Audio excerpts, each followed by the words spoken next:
Bonjour, bienvenue sur France 3 Limousin pour cette Ovalie libre consacrée au départemental 2015. Nous entamons ce samedi une série de 3 émissions spéciales avant la Corrèze et la Haute-Vienne les 7 et 14 mars prochains. Nous nous intéressons aujourd'hui au scrutin en Creuse. C'est une élection dont on parlait encore peu en France il y a quelques semaines, hormis sur notre antenne.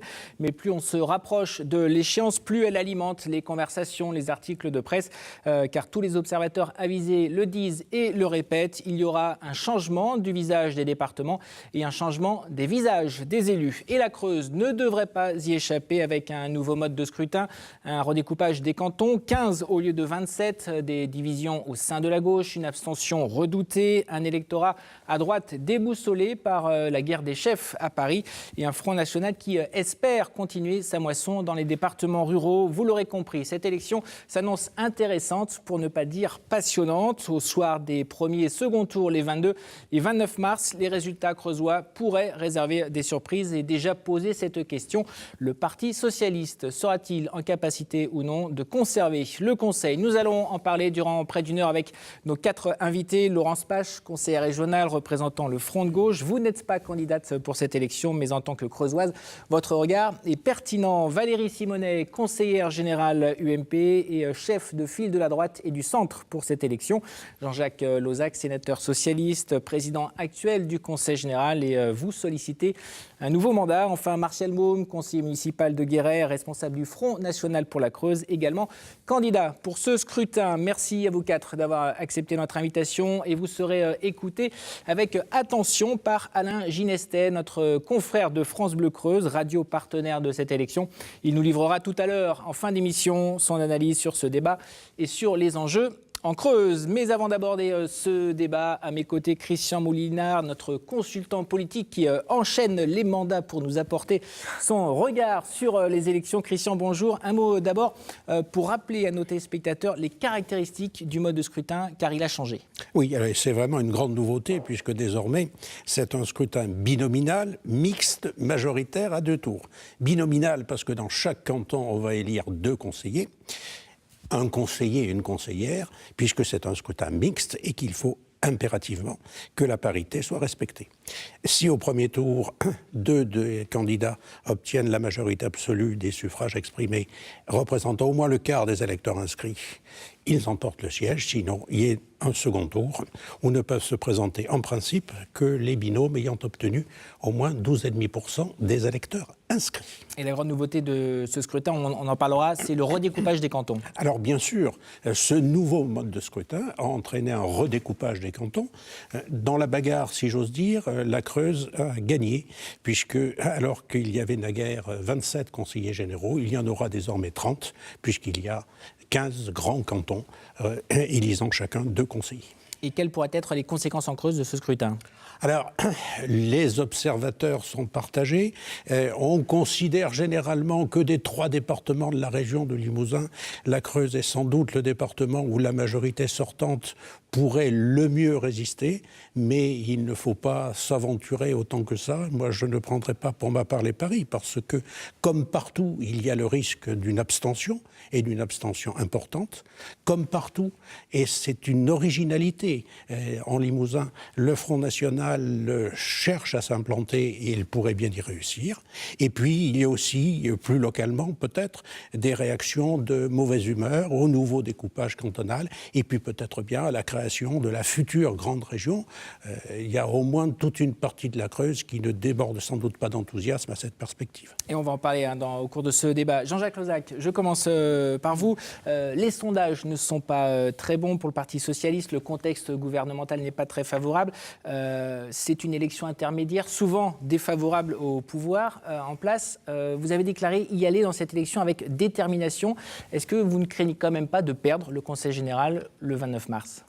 Écoutez, je crois que dans votre présentation tout à l'heure, M. Pipo, vous avez un petit peu dramatisé la situation. Moi, je suis, j'ai envie de dire, comme d'habitude, raisonnablement optimiste. C'est vrai que je suis, comme tout le monde, l'actualité politique, et en particulier les résultats des sondages. Mais ce sont des sondages nationaux. Or, une élection départementale est d'abord avant tout une élection locale.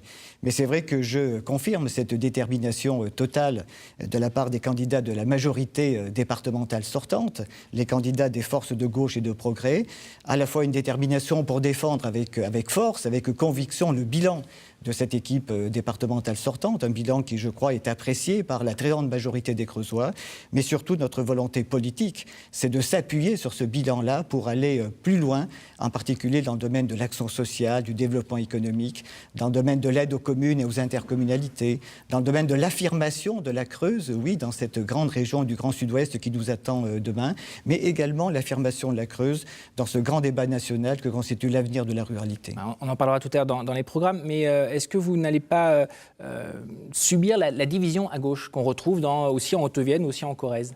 Alors tout à l'heure, effectivement, vous avez évoqué la division de la gauche. Quand on parle de division de la gauche, d'ailleurs, on parle des relations entre la gauche et l'extrême gauche. Bon, nous sortons d'une séquence qui était la séquence des investitures. Je dois dire qu'au cours de cette période-là, le Parti socialiste a pratiqué la politique de la main tendue et en direction de toutes les composantes de gauche et d'extrême gauche. Alors certains ont saisi cette main tendue. Je pense au Parti radical de gauche, je pense à Europe Écologie Les Verts, je pense aux divers gauches du sud du département de la Creuse. Malheureusement, je regrette que le Front de gauche n'ait pas saisi cette main tendue, d'autant plus que le bilan que je défends, ce n'est pas simplement le bilan de l'OSAC ou le bilan du Parti socialiste, c'est le bilan de la gauche unie, dans laquelle appartenait notamment Daniel Dexay du Parti communiste. Donc j'espère qu'on se retrouvera au soir du premier tour pour un désistement républicain, c'est notre tradition. Laurence Pache, Jean-Jacques Lozach évoque le front de gauche, les discussions n'ont pas abouti, finalement il y a une division. Oui, alors bon, déjà je voudrais quand même rappeler qu'en 2011, nous étions déjà présents sur tous les cantons renouvelables de manière indépendante, et que pour autant que nous valorisons très fortement le travail qui a été mené par notre conseiller général sortant, Daniel Dexay, lors de la précédente mandature, on reconnaît aussi que la situation politique a changé dans notre pays aujourd'hui, qu'il n'est plus possible actuellement de suivre comme cela le Parti socialiste qui soutient une politique gouvernementale défavorable aux intérêts de nos territoires. Il n'est plus possible de suivre cela et qu'il faut maintenant faire germer la possibilité d'un rassemblement à gauche qui ne soit pas, comme le dit M. Lozach, d'extrême gauche. Nous sommes juste classiquement de gauche. C'est-à-dire que nous, on reste de gauche tandis que le Parti socialiste dérive de plus en plus vers le centre. Et donc, à cause de la loi Macron, par exemple ? La loi Macron, mais pas que. Enfin, depuis le début de l'arrivée de M. Hollande et les gouvernements de M. Ayrault et Valls, on accumule les pseudo-réformes qui sont en réalité des continuations de la politique qui est menée avant par la droite. Vis-à-vis des électeurs, vous n'avez pas quand même l'impression que cette division à gauche risque de faire perdre à la gauche des départements ? Non, si la gauche... Enfin, en tout cas, si le Parti socialiste perd des départements, ce sera du fait des renoncements qui ont été les siens. Et moi, je m'élève contre cette tentation qui est que j'entends souvent monter, qui est de dire de la part du Parti socialiste, de dire vous nous faites perdre, vous divisez la gauche. Non, nous, on ne divise pas la gauche. C'est-à-dire que si le Parti socialiste menait la politique pour laquelle...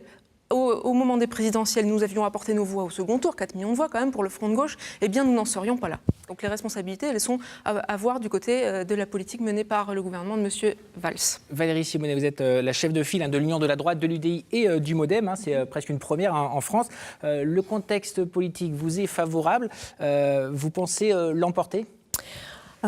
Au-delà de tout ça, je crois que ce qui résonne dans notre tête et dans la tête des candidats que nous sommes rassemblés autour d'un projet, on a construit un petit peu notre équipe en parallèle de la construction d'un projet pour notre département. Ce qui résonne surtout, c'est cet effet d'annonce qui a été celui du Premier ministre l'an dernier, conforté après par le Président de la République, de dire les départements doivent disparaître, les départements n'ont pas de raison d'être au-delà de l'horizon 2020-2021. Quand vous êtes conseiller général, mais je crois que Jean-Jacques Lozach le partage tout à fait aussi, nous avons d'ailleurs beaucoup de débats au conseil général à ce sujet-là, dans des départements comme les nôtres ruraux, où la proximité est l'essence même de la solidarité que les conseils généraux doivent mettre en musique dans des départements pour proposer un certain nombre de services donc aux habitants de ces territoires, et être là en soutien, en appui, pour pallier un certain nombre de problématiques qui sont des problématiques nationales, qui sont ressenties de façon assez différente sur nos territoires ruraux. eh bien, ce coup de tonnerre, pour nous, a été aussi une inquiétude si forte que l'on s'est dit, peut-être qu'aujourd'hui, on nous raconte que non. Bon, finalement, il y aura peut-être de nouveau des conseils généraux, en tout cas dans les départements ruraux. Mais vous savez, on ne croit pas tout ce qu'on entend. Et je crois que l'idée dans laquelle nos candidats ont envie de s'impliquer, c'est de dire un haut et fort que dans un département comme le nôtre, on a besoin d'un conseil général qui répartit les solidarités au plus près des habitants. Mais votre principal adversaire aujourd'hui, c'est pas plutôt le Front National que la gauche ? Alors, adversaire, je ne sais pas, on a essayé de changer un peu de format. Parce que justement, cette élection, vous en parliez tout à l'heure, se fait sur des binômes de candidats et la parité n'y est pas pour rien à mon avis. Quand je dis qu'on a changé de format, on a aussi donc changé de profil de candidat forcément. Et je crois que l'arrivée des candidates dans cet espace de temps électoral, à mon avis, change beaucoup de choses et moi j'en suis profondément satisfaite parce qu'on n'est pas dans un combat pugnacité, où on va parler des problématiques nationales avant tout, de politique, etc. Je crois que vraiment, on est attaché à nos territoires, à la proximité, et c'est ce qui fait, vraiment, je l'ai ressenti ainsi, la différence peut-être pour être dans un format de rassemblement, en tout cas. Mais le Front National, il vous embête ? Il piétine votre électorat ? Moi, je ne sais pas, on n'est pas encore allé complètement en direction des électeurs. La campagne commence, la campagne de terrain en tout cas. Mais sur le terrain, qu'est-ce qu'ils vous disent les électeurs ? Ils nous disent qu'on ne sait pas où sont les limites du canton, qu'est-ce qui s'est passé, dans quel objectif. Vous soulignez tout à l'heure que la Creuse était bien lotie, on leur parle de réformes pour faire des économies. Et en fait, on sera 30 élus au lieu de 27, donc il y a déjà un truc qu'ils ne comprennent pas trop. Donc en même temps, on arrive avec cette grande région. Mais alors, on va être représenté par qui ? 30 élus à Guéret pour s'occuper de solidarité, des politiques sociales. Mais par contre, dans le même temps, alors qu'il y a une crise économique terrible, il y en aura plus 4 à Bordeaux pour représenter tout le département. Donc c'est un flou artistique total qui suscite, à mon avis, beaucoup d'inquiétudes. Et aujourd'hui, je pense que les électeurs sont en train d'attendre les débats qui se feront, les professions de foi qui vont arriver pour juger sur place des propositions de ces 10 candidats. On verra le sentiment des électeurs dans quelques instants. Martial Maune, d'abord, vous présentez pour le Front National des candidats dans tous les cantons. C'est une situation inédite. Ces départementales peuvent-elles être un tournant pour votre parti ? C'est une étape suivante. La première étape d'implantation, ça a été les municipales. On n'avait pu présenter qu'une seule liste à Guéret, où j'ai été élu avec Mme Gosse. C'était la première étape. Maintenant, ces élections départementales nous ont donné l'opportunité de présenter un maximum de candidats.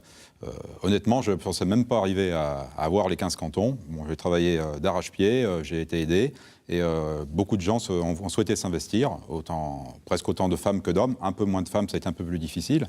Parce que si je voulais revenir sur cette loi sur la parité, nous ne sommes pas du tout contre l'implication des femmes en politique, bien au contraire, mais ça compliquait beaucoup les choses. Et vu le mode de scrutin, c'est vraiment une façon, je dirais, autoritaire. On aurait pu faire, par exemple, un scrutin à la proportionnelle de liste avec un homme, une femme, ou une femme, un homme, ce qui serait revenu à peu près au même en étant plus démocratique.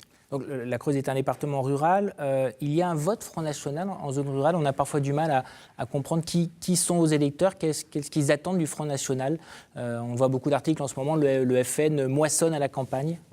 Tout à fait. Ce qu'ils attendent, c'est un changement réel de l'UMPS.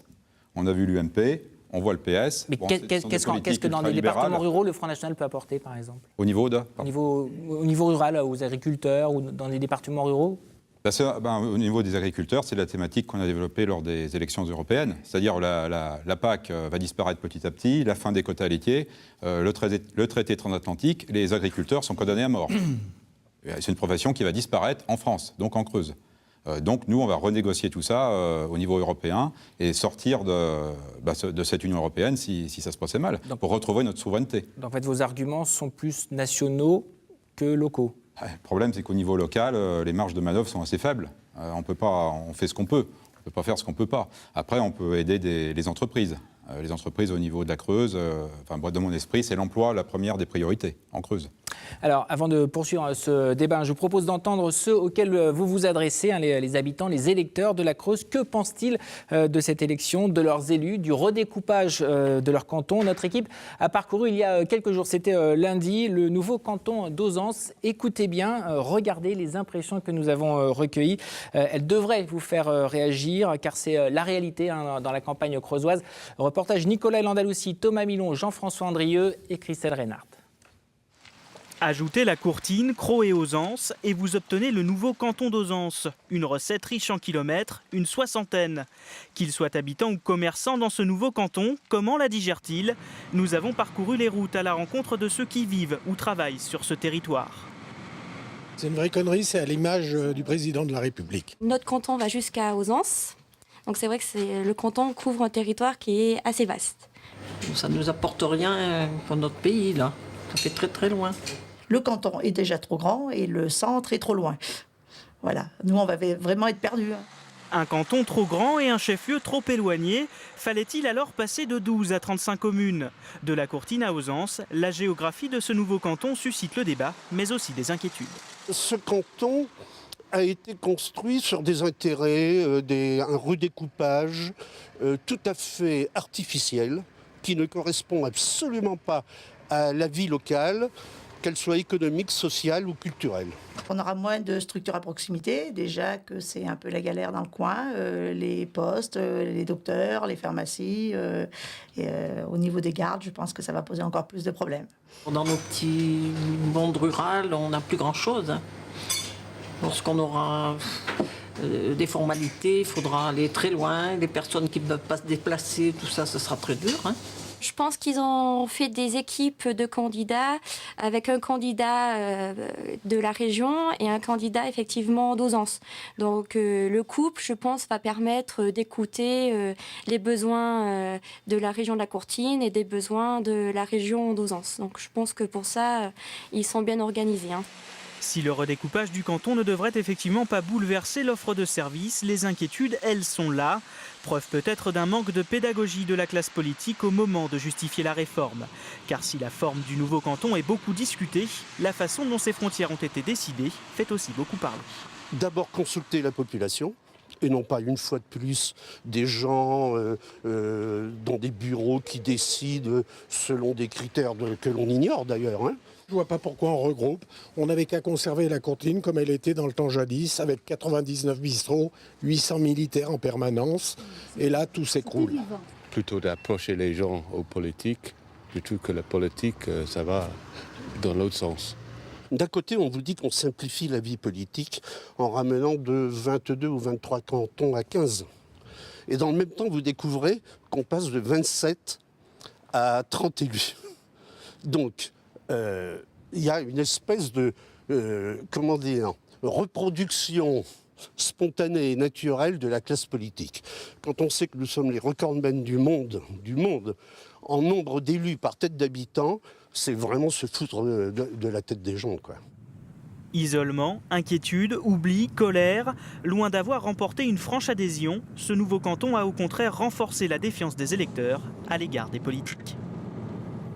Et pour être complet sur ce canton, outre les candidatures de Valérie Simonet et Jérémy Sauty pour l'UMP, sont également en lice, vous le voyez, François Simon, associé à Philippe Breuil pour l'Union de la Gauche, et Marie de la Chapelle sera en binôme avec Yvan Corlet pour le Front National. Moins de proximité, habitants oubliés, canton trop grand. Vous avez entendu ces habitants. Quelles sont vos réactions? Parce que c'est quand même assez fort ce qu'ils disent, Monsieur Lozach. Je comprends tout à fait un certain nombre de ces réactions qui sont liées sans doute à une perception d'éloignement, une perception d'isolement. Bon, ce redécoupage, il est lié au nouveau mode de scrutin. Moi, je ne suis pas du tout un chaud partisan de ce redécoupage. Et ce n'est pas par hasard, d'ailleurs, si au nom du Conseil général unanime, j'ai déposé un recours devant le Conseil d'État. Mais comme tous les recours, celui-ci a été rejeté. Il y en a eu des milliers. Bien, oui. Alors, ce redécoupage fait suite d'ailleurs à d'autres redécoupages. Je pense notamment au redécoupage des circonscriptions législatives. La difficulté, c'est que très souvent, ça se passe au détriment, là aussi, des espaces ruraux, c'est-à-dire qu'il y a le manque de discernement dans un certain nombre de décisions nationales. Et pourtant, celui qui redécoupait les circonscriptions législatives, c'était un député rural, en l'occurrence, monsieur Alain Marlex, député du Cantal. Alors, en ce qui concerne la réaction de l'électorat, je crois d'ailleurs que nous avons fait tout un effort de pédagogie, un effort d'information en ce qui concerne l'Assemblée départementale. Je pense notamment au dernier magazine du Conseil général qui est très précis là-dessus. Mais la question du redécoupage, c'est également la question du maintien de l'échelon départemental. Si moi, je me suis battu pour le maintien de cet échelon départemental, cet échelon de proximité entre le bloc communal d'une part et d'autre part les futures grandes régions, c'est justement pour qu'il n'y ait pas cette cassure, cette coupure entre l'ensemble de la population et d'autre part leurs représentants. Mais les électeurs, ils se sentent un peu désabusés, perdus. Oui, alors moi je voudrais quand même dire que c'est le symptôme d'une crise politique profonde, parce que cet éloignement que les citoyens évoquent dans votre reportage, il est global, parce qu'il faut quand même replacer ce redécoupage dans le cadre de la réforme territoriale qui est beaucoup plus vaste que cela et qui va amener les services de la région à se déplacer à Bordeaux, qui va amener le seuil des intercommunalités à être élevé à 20 000 habitants. Enfin, en tout cas, c'est ce qui est en débat actuellement à l'Assemblée nationale. Donc ça pose problème de voir tous les échelons de démocratie de proximité s'éloigner, en réalité, éloigner la décision des citoyens. Donc ça pose question. Et je voudrais rappeler à Mme Simonet, qui semble l'avoir oublié, que le gouvernement qu'elle soutenait jusqu'en 2012 avait quand même voulu supprimer l'échelon départemental aussi, puisqu'il s'agissait de fusionner la région et le département en élisant les mêmes conseillers pour les deux niveaux de compétences. Il était question donc on voit bien qu'il y a là un petit peu d'entourloupe vis-à-vis des... C'est très intéressant que vous reparliez de cette loi qui avait été votée. C'était le Conseil territorial. Voilà, le Conseil territorial. La gauche disait en effet qu'on allait supprimer les départements. D'ailleurs, c'est pour ça que c'est à mourir de rire de voir que c'est la gauche qui voulait les supprimer après. En fait, le conseiller général était aussi conseiller régional. Et pourquoi il y avait un intérêt évident ? Tout à l'heure, je le soulignais, parce que la région s'occupe d'économie, de formation et de développement territorial. Et donc, évidemment qu'il est important de travailler à la fois à l'échelon départemental et régional.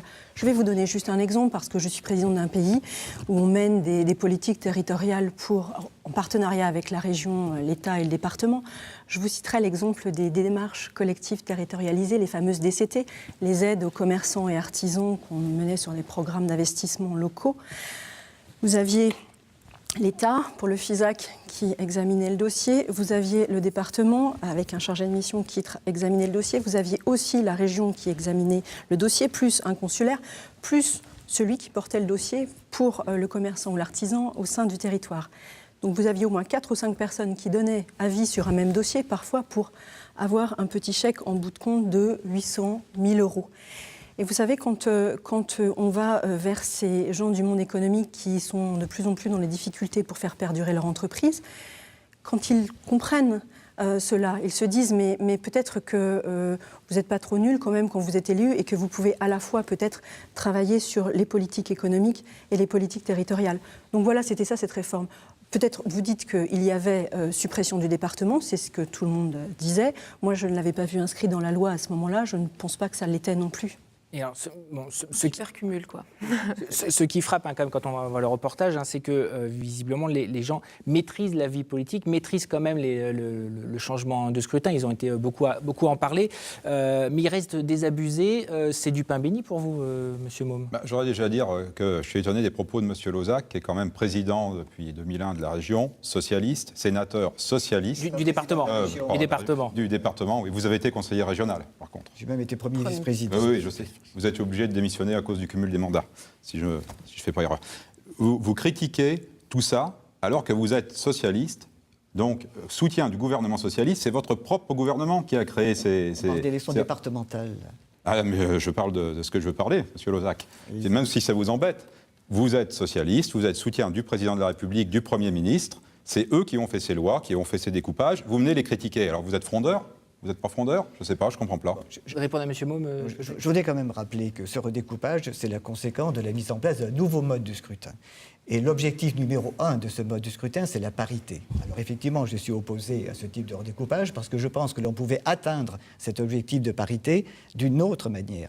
Mais c'est vrai que là, on a quand même une sérieuse avancée quand on va passer de 2 femmes conseillères générales à 15 conseillères départementales. En France, il y avait, en ce qui concerne le maintien des conseils généraux, je voudrais quand même dire que, et ça ne remonte pas à 1 an ou à 2 ans, c'est-à-dire ces derniers jours, ces dernières semaines, tous les leaders nationaux de l'UMP se sont prononcés pour la disparition pure et simple des conseils généraux, que ce soit Sarkozy, que ce soit Juppé, que ce soit Copé, que ce soit Fillon. Alors je reconnais qu'à gauche, effectivement, depuis 1 an, il y a eu pas mal de cafouillage. Mais au moins, on est sûr aujourd'hui que le conseil départemental est maintenu. Non seulement il est maintenu, mais il voit ses compétences renforcées en matière de solidarité humaine et de solidarité territoriale. Monsieur Moulinard, vous vouliez réagir ? Oui, sur les raisons de ce découpage. Il y a des raisons qui ont été invoquées, et puis il y en a une autre qui est de nature constitutionnelle, c'est qu'un élu doit représenter sensiblement le même nombre d'habitants dans une même circonscription. Et ce redécoupage, il s'explique pour des raisons aussi démographiques, dans la mesure où il a fallu établir en Creuse comme ailleurs, entre chaque canton, une égalité de représentation. Et je crois que ça pose un problème peut-être encore plus important, c'est la conception qu'on se fait dans notre pays de la démocratie même. Parce qu'il y a bien effectivement des populations qu'il faut représenter de manière égalitaire, mais il y a peut-être aussi des territoires qu'il faudrait représenter, mais ça nécessite là une réforme, une révision constitutionnelle, et dans l'état actuel des forces politiques, je crains qu'on n'en prenne pas le chemin. Monsieur Môme et après Madame Pache. Monsieur Môme. Un certain retard. Cette réforme, elle éloigne, comme disait tout à l'heure Madame Pache, le citoyen du lieu de décision. Donc nous sommes clairement pour le maintien et le renforcement du rôle du département. Mais en contrepartie, il faut faire des économies. Alors c'est sûr qu'en faisant 3 conseillers généraux supplémentaires, ça ne va pas faire d'économies. Hein. Par contre, il faut supprimer un échelon. Et nous, l'échelon à supprimer, c'est la région. Et surtout, c'est les régions monstrueuses. Ces régions qui correspondent à un objectif européen, qui sont dictées par le triumvirat européen. C'est-à-dire, à la prochaine étape, ça sera allier une région française avec une région d'un pays frontalier, sans doute pour mieux disloquer la France et éloigner le citoyen. Alors la Creuse, déjà dans le Limousin, c'était pas le mieux loti. Alors là, dans cette nouvelle région, ça sera même plus une roue de secours. Madame Pache, on entendait là des réactions des gens qui se plaignaient de l'éloignement, notamment des services publics. Oui, alors déjà, je voudrais quand même dire à M. Môme et aux électeurs qui s'apprêtent à voter le mois prochain que quand même, il faut lever un peu des mystifications parce que vous dites vouloir conserver l'échelon départemental, simplement vous annoncez quand même dans votre programme une baisse de budget de moins 2% dès que vous arrivez au pouvoir. Donc il faut quand même être un petit peu sérieux par rapport à ce que vous dites. À l'Union européenne. Simplement, vous dites des choses et vous dites l'inverse par rapport à ce que vous proposez. On a un projet cohérent. Oui, c'est cela, oui. Alors si vous voulez maintenir l'échelon départemental, ne commencez pas par baisser son budget, les dotations d'État qui lui sont... Si on supprime l'échelon régional, ça fera des économies. Vous dites, Monsieur Môme, vous dites texto dans votre programme que vous baisseriez le niveau des dotations d'État de 2% dès que vous arrivez au pouvoir. C'est ce que le gouvernement fait, là, qui baisse d'accord, mais moi je vous parle de vous. Enfin, vous prétendez être porteur des aspirations populaires. Quand il s'agit de répondre aux besoins des citoyens sur le territoire en matière de solidarité, vous ne pouvez pas commencer par baisser les budgets. On supprime un échelon pour redonner à l'autre. Non, c'est pas vrai. C'est pas ce que vous dites dans votre programme. Vérifiez. C'est ce que je dis, moi. Allez sur votre propre site internet, vous allez dans l'onglet programme, dans l'onglet fonction publique et vous allez au bout, vous allez voir. On va avancer. Élément important de ce scrutin, on en a déjà un peu parlé, c'est le désintérêt des électeurs, autrement dit l'abstention. Elle s'annonce très importante, elle pourrait atteindre un 57% en France selon les dernières enquêtes. On peut espérer une meilleure participation à Limousin car les citoyens de nos départements sont peut-être plus civiques que la moyenne nationale. Les conséquences d'une forte abstention, c'est ce que nous explique maintenant le reportage de Patricia Chalumeau. Au premier comme au second tour, l'abstention sera une des clés de ce scrutin. À voter. Même un binôme ayant obtenu plus de 50% des voix dès le premier tour ne pourra être élu qu'à condition d'avoir mobilisé un quart des électeurs de son canton. Sinon, il y aura un deuxième tour avec les 2 binômes arrivés en tête. Un troisième binôme pourra aussi se maintenir uniquement s'il a obtenu 12,5% des inscrits. Il faut obtenir 12,5% des inscrits pour pouvoir être qualifié pour le second tour. Comme c'est un scrutin où l'abstention est importante, très schématiquement, ça veut dire qu'il faut obtenir au premier tour 22-23% pour pouvoir être qualifié au second tour. L'abstention pourrait donc bien être le véritable arbitre de ces départementales. Elle ne cesse d'augmenter et en 2011, elle avait atteint plus de 55%. À ces élections de mars, quelle sera la mobilisation ? Il y a quelques facteurs qui peuvent contribuer à une meilleure mobilisation.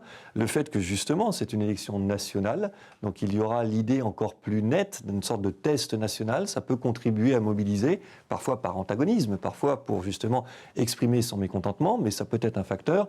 Donc en gros, on se dit que par rapport aux 55-56% qu'il y avait eu en 2011, on pourrait se trouver dans peut-être 48%, peut-être 52% d'abstention, donc éventuellement un petit peu de mobilisation accrue, mais il n'y aura probablement pas de révolution. Réponse des électeurs, les 22 et 29 mars. Valérie Simonet, je me retourne vers vous. Cette abstention, vous la craignez? Vous avez peur que l'électorat UMP, Centre et Modem ne se déplace pas? Je pense que ça va être une question que vont se poser tous les partis politiques, pas seulement un parti de droite ou de centre.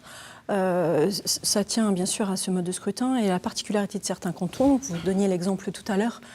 Dans cela, dans la tête des gens, on a expliqué que la ruralité donnait droit à des facultés pour que l'on puisse avoir un petit peu plus de cadres pour bénéficier d'un peu plus de souplesse. Oui, c'est une circonscription qui est pile poil à 8203 habitants face à la moyenne départementale 8202. Mais ce qui a un petit peu choqué les gens, les électeurs du sud du département en particulier, c'est que vous avez des cantons où l'accès est beaucoup plus facile, moins de zones de montagne, où là on a bénéficié de ce seuil de 20% minimum. Et c'est vrai que c'est quelque chose qui n'est pas compris et mal perçu. Et les gens se disent, on a l'impression qu'on s'est un peu fichu de nous sur le sud du département. Voilà, je pense que c'est ça aussi qui est à la fois source de mécontentement et qui pourrait être source du fait qu'ils n'iraient pas voter à ces élections-là. Jean-Jacques Lozach, l'abstention, vous la redoutez dans votre électorat? C'est une abstention qui pourrait, on le sait, favoriser le Front National? Je dirais même que le premier adversaire, c'est l'abstention dans cette élection. Mais il est certain que si on est hors sujet pendant cette campagne électorale, on va inciter les gens à rester chez eux. Si on leur parle effectivement de sujets qui n'ont rien à voir avec une campagne de terrain, une campagne de proximité, les gens, malheureusement, ne vont pas venir voter. Alors j'ai entendu tout à l'heure, c'est une élection nationale. C'est une élection nationale au sens où il va y avoir une analyse nationale, puisque tous les Français viennent voter le même jour. C'est la première fois pour des élections départementales. Mais une élection qui vise à élire 2 conseillers départementaux sur chacun des 15 cantons creusois, ça reste une élection locale. Alors j'aimerais que pendant cette campagne électorale, on parle aux Creusois de leurs problèmes et notamment de leurs difficultés, parce que bien sûr la Creuse n'échappe pas aux difficultés économiques et sociales que traverse le pays, sans parler de tous les autres pays de la zone euro, mais parlons des problèmes très concrets, d'autant plus que les compétences assumées par la collectivité départementale correspondent de manière très pratique, très concrète aux soucis de nos concitoyens. Et vous me facilitez la transition, parce que justement maintenant nous allons parler des programmes, de ce que vous proposez aux électeurs et également les compétences du futur conseil départemental. Si vous nous rejoignez pour cette Voix libre spéciale élection départementale, sachez que nous débattons avec nos invités des enjeux de ce scrutin en Creuse, et donc nous allons parler des programmes, car il y en a pour cette élection. Christian Moulinard, on vous retrouve. Le paradoxe pour les candidats, finalement, c'est de bâtir un programme alors que les compétences de la future Assemblée ne sont pas encore vraiment déterminées. Alors, c'est effectivement une grande difficulté, une difficulté inédite, puisque c'est la première fois qu'on est confronté à ce genre de problème. Et c'est une difficulté qui pourrait effectivement, elle aussi, renforcer le camp des abstentionnistes. Alors, le projet initial du gouvernement était de charger le département de la solidarité sociale et de la solidarité territoriale. Bien. C'est-à-dire la petite enfance, le RSA, les personnes âgées, etc. Et du point de vue de la solidarité territoriale, l'aide aux investissements des communes et intercommunalités. Bien. le Sénat, puisque c'est le Sénat qui constitutionnellement devait être saisi en premier lieu de ce texte, le Sénat a rétabli des compétences que le Conseil général a déjà, les collèges, les transports scolaires et la voirie départementale. Le texte est en lecture à l'Assemblée nationale. Il semblerait que le gouvernement va lâcher du lest en ce qui concerne les collèges. En revanche, mais nous avons là un législateur, donc il est sûrement beaucoup mieux renseigné que moi. En revanche, le gouvernement ne semble pas décidé à transférer les transports scolaires, à redonner au département, si j'ose dire, les transports scolaires et la voirie départementale qui serait transférée à la nouvelle région. Alors, on est là dans un climat un petit peu difficile qui ne facilite pas la vie des candidats. D'autant que se posent des problèmes sous-jacents, et par exemple celui du financement du RSA, dont on peut penser qu'il relève de la solidarité nationale davantage que de la solidarité départementale. Le RSA, dont il y a 3600 bénéficiaires à peu près en Creuse. Est-ce qu'il y a aussi une manière différente de gérer un département, qu'on soit de droite ou de gauche finalement ? Alors, il y a beaucoup d'études qui ont été faites sur la question, alors non seulement sur les départements, mais aussi sur les communes. Ces études ne sont pas très concluantes. En réalité, ce qui importe, c'est davantage, si j'ose dire, la richesse du département et c'est davantage la composition sociologique du département. Les attributions du département telles qu'elles sont aujourd'hui, et notamment en matière de solidarité, et telles qu'elles seront sans doute demain, les attributions du département ne laissent pas beaucoup de marge de manœuvre aux élus, qui sont très contraints dans l'établissement de leur budget. Le RSA, vous avez des pauvres, ils ont droit au RSA par des règles qui sont instaurées au niveau national et qui ne dépendent pas du département. Alors certes, le département dispose de marge de manœuvre lorsqu'il choisit les travaux en matière de voirie qu'il va faire, lorsqu'il décide en matière d'aide aux personnes âgées s'il va plutôt favoriser le maintien à domicile ou plutôt favoriser la construction d'établissements. Mais tout cela, c'est dû à des circonstances qui lui sont parfois imposées parce que on ne traite pas les personnes âgées dépendantes de la même manière que les autres. Et tout ça conduit à dire, de manière un peu provocatrice, qu'il n'y a sans doute pas de manière de gauche ou véritablement de droite de gérer un département, sauf à la marge, et peut-être bien que ça pourrait être une autre manière de concevoir la gestion publique. Et on parlait du renouvellement des élus, ça peut être aussi le renouvellement des compétences, ça peut être aussi l'occasion d'un progrès. Merci Christian Moulinard. Martial Môme, est-ce qu'il y a une manière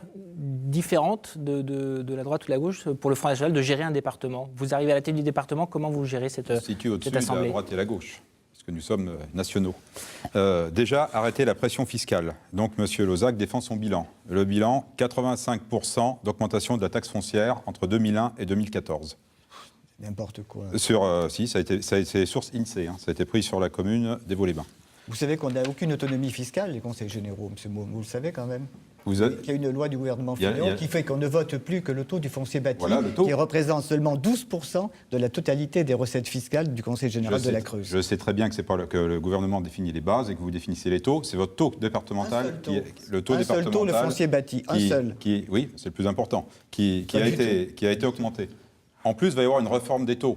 Vous le savez, il va y avoir une réforme des taux. Parce que tous ces taux ont été faits de manière, il y a très longtemps, de manière injuste, donc ça va tout être révisé. Et dans les milieux ruraux, les taux, les bases vont diminuer. Alors qu'est-ce que vous allez faire ? Vous allez augmenter, oui, les bases vont diminuer, vous allez augmenter les taux d'imposition, je suppose, mettre encore une plus grande pression fiscale. Et concrètement, par exemple, le social, vous ne touchez pas... Il baisse déjà de 2% son budget, il ne faut pas l'oublier. Enfin, je lui rappelle parce qu'il semblait l'ignorer tout à l'heure. Non, mais ça, c'est vous qui dites ça. Ah non, mais pas du tout.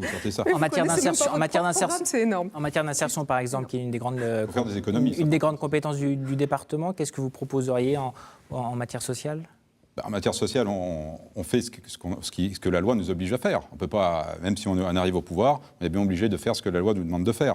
Il faut baisser déjà les dépenses de fonctionnement au niveau du Conseil général. Je vois que les dépenses de fonctionnement ont augmenté de 16% depuis 2010, et les dépenses d'investissement ont baissé de 12%. Donc, en fait, il faudrait faire l'inverse. Il faudrait investir pour créer de l'emploi, aider des entreprises, des PME, des PMI, des commerçants, des artisans, lutter contre la désertification et baisser les dépenses de fonctionnement. Le stock de dette aussi est important. Valérie Simonet, lors de la campagne, vous avez commencé, un de vos partisans a déclaré que la Creuse était en train de mourir. Vous partagez ce sentiment, et alors concrètement, que faudrait-il faire ? Tout simplement, évidemment, tout le monde, je pense, va être d'accord là-dessus, avec des recettes de plus en plus contraintes, en diminution, et des dépenses qui augmentent. Tout à l'heure, on parlait des gens qui sont bénéficiaires des minima sociaux, mais en particulier du revenu de solidarité active. Quand il y a une crise économique, quand il y a une hausse du chômage, quelques temps après, nous voyons ces gens-là qui sont bénéficiaires du RSA en partie. Donc évidemment que le nombre tend à augmenter et les dépenses du département qui sont inhérentes de même. Je crois que face à ce contexte-là, il est plus que contraint de devoir faire des économies. On ne fera pas des économies d'un coup de baguette magique en une semaine, mais bien sûr en reprenant un certain nombre de dépenses, en faisant un plan progressif d'économie. Je crois que le Conseil général a travaillé sur deux thématiques dans lesquelles on peut trouver en tout cas une certaine méthode ou un début de méthode pour aller dans ce sens-là.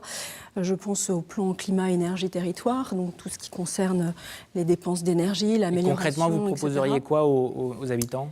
Aux habitants, je crois que c'est une gestion c'est ce que je vous explique, qui n'est pas seulement appuyée sur il faut faire moins et il faut faire plus, mais sur une réalité, parce que voilà, je suis au Conseil général depuis 11 ans et que voilà, il y a un certain nombre de mesures. Et je pensais, ce que je voulais dire, c'est que je pensais aussi à l'agenda 21 qui est mis en place dans le département. C'est un programme dans lequel le Conseil général a commencé à travailler sur des pistes de réflexion en matière de sources d'économie par service, etc. Donc vous avez en même temps quelque chose qui rend aussi perplexe les gens et qui inquiète beaucoup les élus, c'est la réforme des intercommunalités, parce qu'il existe encore dans le département des toutes petites intercommunalités. Elles vont devoir grandir, donc travailler sous un autre mode de fonctionnement, notre mode de projet de territoire. Et là aussi, le Conseil général, lui, peut-être a des moyens humains qu'il faudra peut-être mutualiser avec ces nouveaux territoires, ces intercos, parce qu'on voit bien que des compétences qui vont être transférées dans les intercommunalités de demain ne peuvent être assurées aujourd'hui parce qu'il nous manque les moyens humains de les assurer. Donc voilà, je pense que ce champ-là du travail autour des coopérations et des mutualisations est très très important dans les mois à venir, parce que les dates butoirs sont là en plus, sans avoir les seuils aujourd'hui. Et donc évidemment que le Conseil général, le Conseil départemental doit être au plus près des élus du territoire pour trouver ces pistes d'économie de façon globale. Jean-Jacques Lozach. Oui, je suis très heureux d'entendre Mme Simonet vanter les mérites de l'agenda 21. Je faisais partie des commissions de travail, M. Lozach, quand même. C'était pas juste pour faire de la contestation. C'est une bonne articulation entre le projet départemental et d'autre part les initiatives à caractère local. Le problème, Mme Simonet, c'est qu'en session plénière, vous n'avez pas voté l'agenda 21. Oui, parce qu'on n'était pas trop pour la monnaie locale d'échange sur le département, voyez-vous. Sur les compétences. En particulier. Je reviens sur les compétences parce que c'est quand même la toile de fond de la politique départementale. Oui, j'aurais préféré aussi, M. Bolinard, que ces élections interviennent après le vote définitif de la loi NOTRe sur la nouvelle organisation territoriale de la République. Mais je crois qu'il ne faut pas dramatiser à l'excès la situation parce qu'on voit très bien vers quoi on s'oriente. On va vers le maintien de l'échelon départemental, on va vers le maintien de l'action sociale, qui est quand même la compétence numéro 1 de la collectivité départementale. On va vers un renforcement des solidarités territoriales à travers notamment ce qu'on va mettre en place, c'est-à-dire une agence technique départementale pour aider les projets des communes et des intercommunalités, là, dès le mois de mai, si la gauche reste majoritaire au sein de l'Assemblée départementale. Donc il ne faut pas dramatiser. Ce qui reste en jeu, c'est effectivement deux choses. C'est les routes et les transports scolaires. Ça va probablement se terminer lors d'une commission mixte paritaire, puisque les textes qui vont sortir du Sénat et de l'Assemblée nationale sont des textes différents. Donc, ça va être encore le lieu de compromis. Et je suis intimement convaincu que, soit sur les routes, soit sur les transports scolaires, le gouvernement lâchera l'un des deux domaines. Quant au collège, la situation est à mon avis tranchée. Les collèges continueront à rester du domaine du Conseil général. Et d'ailleurs, nous avons voté, pour ce qui nous concerne, un plan pluriannuel d'investissement dans les collèges pour les 5 années qui viennent. Madame Pache, le déjà, Front de gauche prend le département. Quelles sont les décisions que vous prendriez ? Il y a une chose quand même que je voudrais dire, c'est que tout le monde autour de cette table s'entend pour faire des économies. Et effectivement, on le comprend, puisque les dotations de l'État sont en baisse. Cette année, c'était quand même 780 000 euros de moins sur le budget, qui conduit à des retards d'investissement dans les routes, qui conduit à des retards d'investissement dans les communes. Enfin, c'est une réalité. Et autant M. Môme que Mme Simonet Monet, vous êtes tous les deux dans la même optique, puisque vous voulez évidemment baisser, faire des économies, et que de toute façon, le gouvernement que vous souteniez sous la précédente mandature avait commencé déjà ces baisses-là. Vous, monsieur Môme, vous voulez également réduire les budgets des conseils généraux, restreindre les dépenses de fonctionnement, oubliant quand même que assurer la solidarité dans un département, c'est quand même avec des moyens humains, ça ne se fait pas tout seul, donc dépenses de fonctionnement, il y en a, c'est nécessaire, c'est utile, et en plus ça fait vivre l'économie locale, parce que les gens qu'on paye, ils placent rarement leur salaire en bourse, ils le consomment sur place. Donc voilà des choses qui sont quand même intéressantes à dire. Et quant à la politique menée par M. Lozach, il y a plein de choses avec lesquelles je suis bien évidemment en accord. Simplement le problème, c'est que dans le cadre d'une enveloppe contrainte, et qui est amenée à être de plus en plus contrainte, vous le savez, M. Lozach, puisque vous l'avez voté, eh bien, il y a quand même un certain nombre de... Quand vous disiez que ce sont des enjeux locaux et pas nationaux, mais je ne sais pas, mais pour moi, il n'y a pas de question qui soit uniquement locale.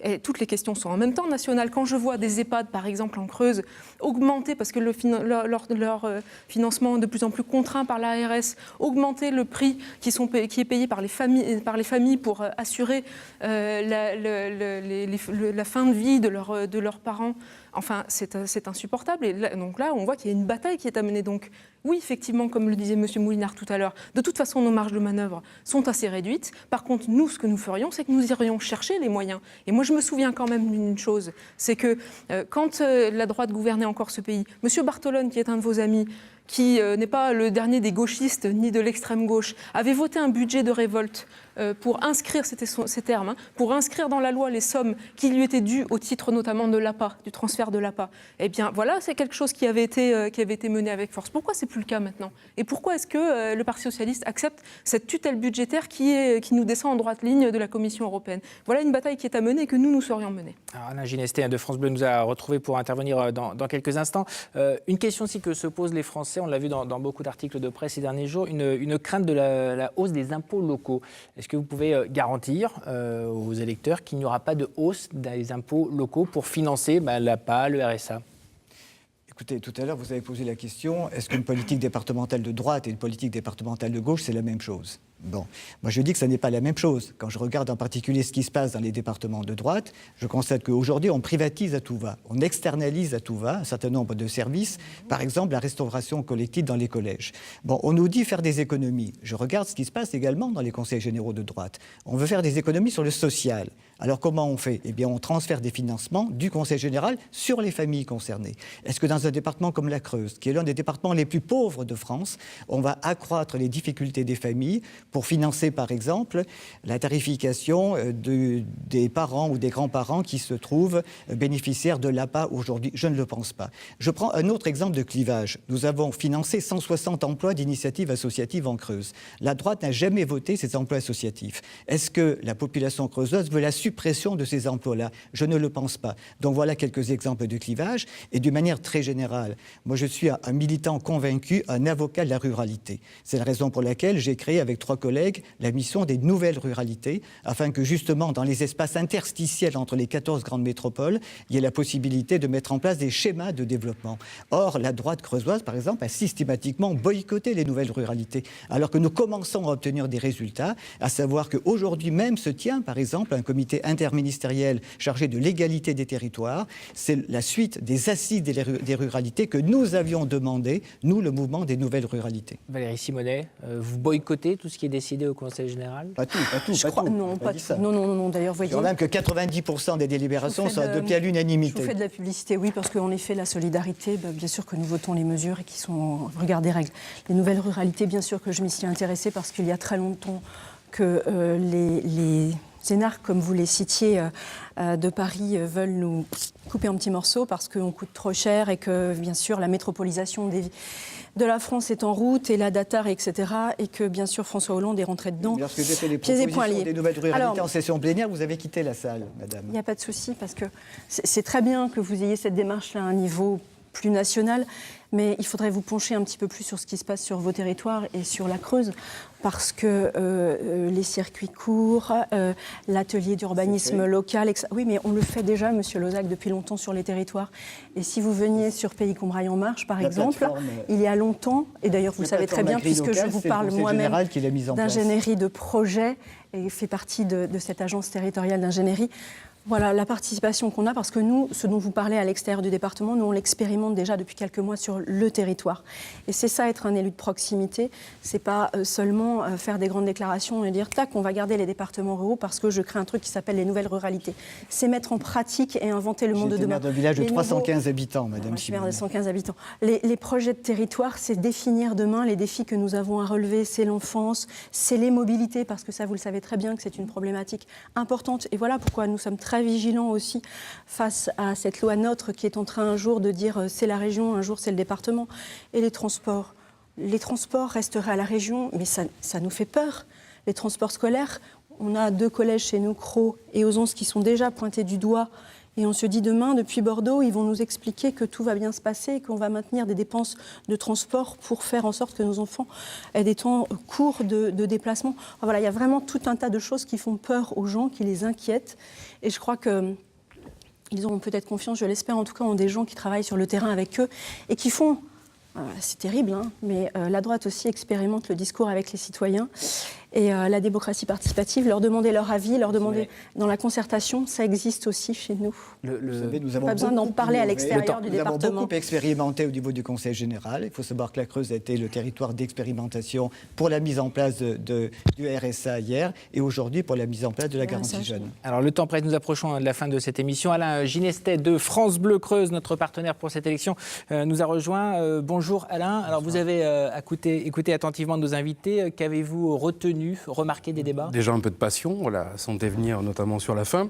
Une certaine convergence d'objectifs malgré tout, c'est-à-dire maintenir la solidarité départementale avec des moyens différents, j'ai bien noté, ou des voies différentes pour y parvenir. Et sur le plan politique, c'est vrai, c'est la question qui se pose, c'est est-ce que la majorité va changer ou pas.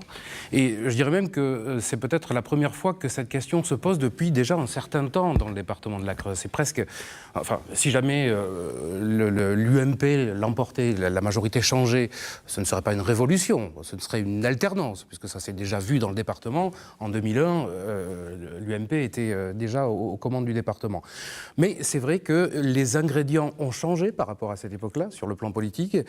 Le Front National a fait une arrivée remarquée sur la scène politique départementale l'an dernier, autant au niveau des élections municipales qu'au niveau des élections européennes, où il est arrivé en tête. Courte tête, certes, par rapport à d'autres départements où la victoire était plus large. 22% des suffrages en Creuse. Mais voilà, avec beaucoup d'abstention, effectivement. Face, effectivement, cette fois-ci, à une gauche divisée. Vous avez raison, d'ailleurs, Madame Page, de dire qu'il y a 4 ans, vous étiez déjà présente sur tous les cantons renouvelables à cette époque. Cette fois-ci, 12 sur 15, je crois. Oui. 13, je crois. Donc, effectivement, est-ce que tout cela ne sera pas de nature à affaiblir la gauche ?